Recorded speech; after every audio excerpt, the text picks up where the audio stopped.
ভারতীয় জনতা পার্টির একাধিক কর্মী সমর্থন নামে সুমোটো মামলার নামে মিথ্যা মামলা করা হয়েছে।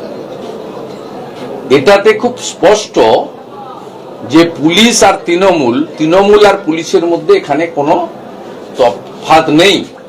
সেই কারণে হাইকোর্ট বলুন, সুপ্রিম কোর্ট বলুন, সব জুডিশিয়ারি পশ্চিমবাংলায় গত 3.5 বছরে বিশেষ করে সমস্ত গুরুত্বপূর্ণ মামলাগুলি নয় এনআইএ, নয় সিবিআই, নয় অন্য কোনো এজেন্সির হাতে হস্তান্তর করেছে। এই কারণেই টালা থানার ওসি প্রমাণ লোপাট এবং কর্তব্য অবহেলার জন্য গ্রেপ্তার হয়েছেন। পুলিশের যে নিজস্ব যে কাজ, সেই কাজ থেকে পুলিশ সরে যাচ্ছে বলেই আজকে এই অবস্থার মুখোমুখি হতে হচ্ছে পশ্চিমবঙ্গের পুলিশকে।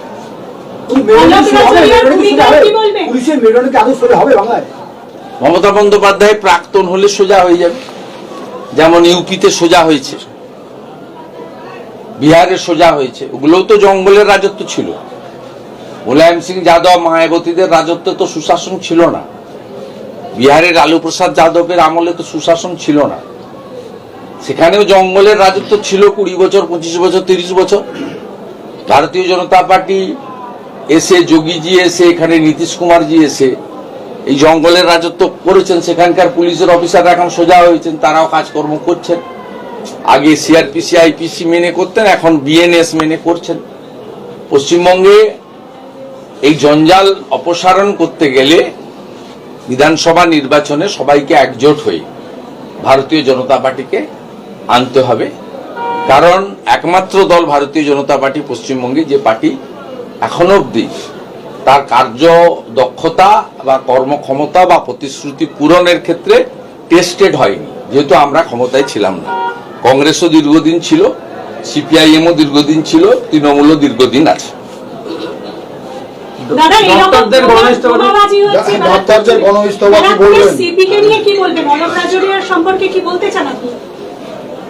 অলোক রাজোরিয়া সিস্টেমের বাইরে নয়,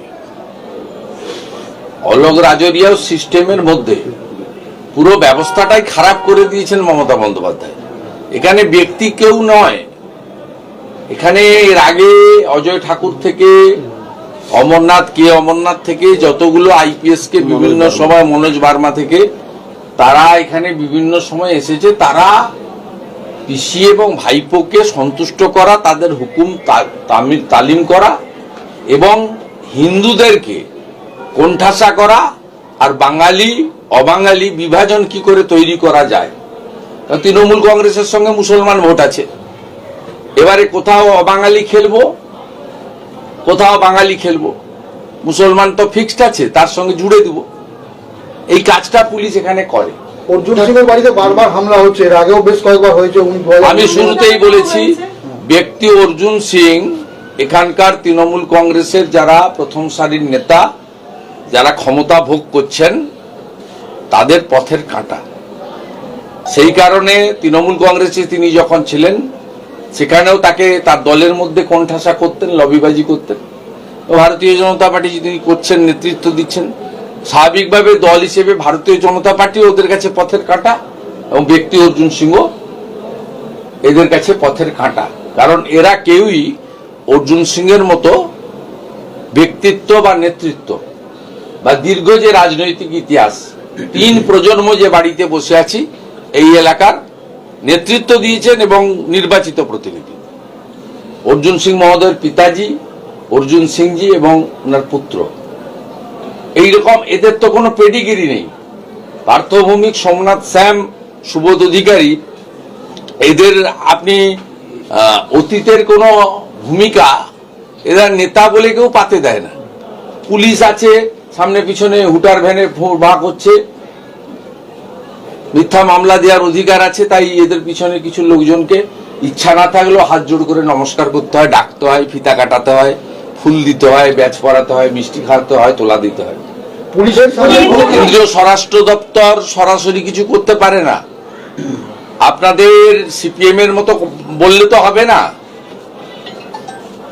আপনাদের সংবিধানটা পড়তে হবে।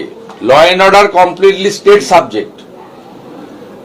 মণিপুরে ল অ্যান্ড অর্ডার সিচুয়েশন খারাপ হয়েছিল, ওখানকার মুখ্যমন্ত্রী 355 চেয়ে নিয়েছিলেন, তাই কেন্দ্রীয় সরকার 355 করেছেন এবং এই জেলার যিনি এক্স এসপি ছিলেন, এক্স ডিজিপি সিআরপিএফ কুলদীপ সিংকে সেখানে অ্যাডভাইজার করে কেন্দ্রীয় আধা সামরিক বাহিনী দিয়ে সেখানে শান্তি প্রতিষ্ঠার কাজ করেছেন। রাজ্য সরকার তার ব্যর্থতা তো স্বীকার করছেন না, তারা পাচ্ছেনও না, স্বীকারও করছেন না। কারণ এই রাজ্য সরকার সম্পূর্ণভাবে ব্যর্থ। কোন রাজ্যে দেখেছেন ছুটির দিন কোর্ট খুলিয়ে কেন্দ্রীয় ডাক্তারকে দিয়ে বা কেন্দ্রীয় হসপিটালের মর্গে রিপোস্টমর্টম বা পোস্টমর্টম করা হোক, রাজ্য সরকারের পুলিশ আবেদন করছে? এটা জয়নগরের ক্ষেত্রে ঘটলো, এরা তো হাত তুলে নিয়েছে। তাই এক্ষেত্রে কেন্দ্রীয় সরকারের যে ভূমিকা সেটা হচ্ছে রিপোর্ট চাওয়া। কোর্ট থেকে যদি সিবিআই বা এনআইএ হয়, ভারত সরকারের উকিলকে কোর্ট জিজ্ঞেস করে আপনাদের মত আছে কিনা, তখন তারা কনসেন্ট দেন।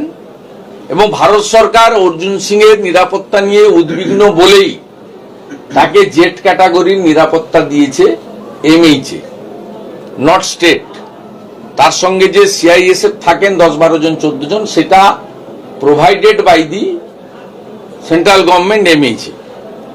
ভারত সরকারের যে দায়বদ্ধতা এবং করণীয় কর্তব্য, তার মধ্যে দাঁড়িয়ে তারা অর্জুন সিংকে প্রোটেকশন নিরাপত্তা দেওয়ার ব্যবস্থা নিয়েছে।